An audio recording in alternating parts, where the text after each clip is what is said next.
Now, some questions coming up. Between the, what is it, 3 days or 24 hours?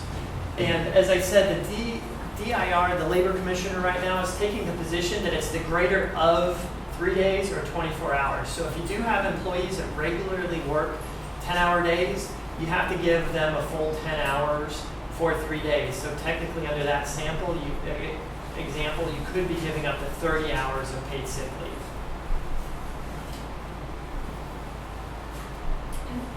What about the opposite, like 5-hour days, like server?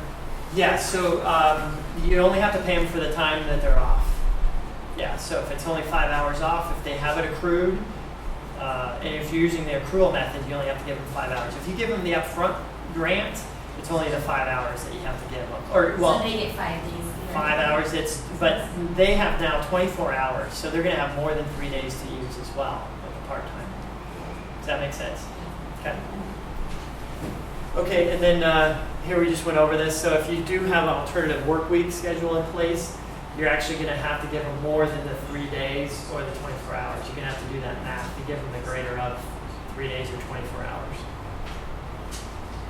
Now, the big question we have is, can an employer require employees to provide a doctor's note? And it's a big question mark we have under this law. There are very strong anti-retaliation provisions built into the law. So if you obstruct the employee from taking any kind of paid sick leave under the law, you could be fined and sued by the employee. And we don't have any clarification right now on what it means to require a doctor's note to pay out the paid sick leave. There is no clarification on that. So basically, we're recommending to clients right now, you should just ask them to provide a doctor's note, but don't require it.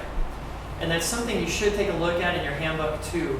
Some of my clients have these point systems where if you're absent a number of days, you get points assessed against you.